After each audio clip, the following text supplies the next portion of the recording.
दोस्तों, आप लोग भली भांति परिचित हैं। आप लोगों ने पढ़ा होगा कि डे बाय डे काफ़ी दिनों से कृषि योग्य भूमि कम होती जा रही है। और इसकी वजह जो है डेवलपमेंट वर्क्स हैं। कहीं रोड बन रहे हैं, कहीं फैक्ट्री लग रही है, कहीं बांध बन रहे हैं, इंडस्ट्रीज लग रही हैं। तो डे बाय डे हमारी कृषि भूमि कम होती जा रही है। और सबसे बड़ी वजह तो शहरों का विस्तार है। शहरों के जस्ट आउटर पेरीफेरी पे जो खेती की ज़मीनें हैं, वो उन शहरों में जो भी, जैसे गोरखपुर है तो गोरखपुर डेवलपमेंट अथॉरिटी, लखनऊ है तो लखनऊ डेवलपमेंट अथॉरिटी, हर शहर में जितने भी ज़िले हैं, हर शहर में डेवलपमेंट अथॉरिटी हैं। वो किसानों की भूमि एक्वायर करते हैं, नोटिफाई करते हैं और उस पर अपनी योजना लॉन्च करते हैं। और उस योजना में तमाम लोग किसान खास तौर से प्रभावित होते हैं।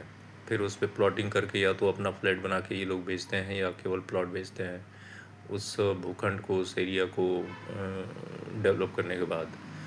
तो अगर इस कृषि भूमि को कम होने से बचाना है तो एक बेहतर विकल्प ये है कि शहरों में जो ऑलरेडी पहले से मकान बने हुए हैं, उनके जो हाउस ओनर्स हैं, उनके छतों पे जो स्पेस खाली है उनको फ्लैट हाइट वाइज कि जैसे मान लीजिए मेरा 10 फीट ऊंचाई तक ग्राउंड फ्लोर का मकान बना हुआ है, तो 10 फीट से लेकर 20 फीट तक मैं बेच सकता हूँ। फिर 20 फीट से 30 फीट हाइट तक जो हमारा आकाश यानी ऊपर की तरफ, छत की तरफ जो खाली स्पेस है उसको मैं बेच सकता हूँ।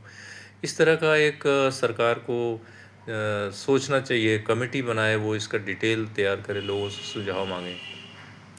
उससे यह है कि मान लीजिए लखनऊ में मान लीजिए 10 लाख मकान है, तो 10 लाख मकान में अगर 5 लाख मकान मालिक भी अगर इसके लिए रेडी हो जाते हैं, तो मान लीजिए एक का औसत एरिया 2000 स्क्वायर फीट है, तो 2000 स्क्वायर फीट इंटू 5 लाख लोग अगर इस तरह के इंटरेस्टेड हैं कि ठीक है मैं अपना छत का स्पेस बेचना चाहता हूँ, तो देखिए कितनी सारी, कितने हज़ारों लाखों स्क्वायर फीट ज़मीन हमारी जो है इस तरह से बिक सकती है। ज़मीन नहीं, मतलब space to construct a accommodation और फ्लैट और समथिंग लाइक दैट।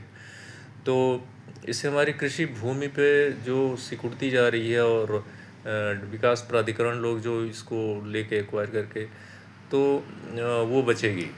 दूसरी चीज़ ये है कि ऑलरेडी वहाँ सुविधाओं का विस्तार हो चुका है, तो लोग भी वहाँ प्रेफर करेंगे। और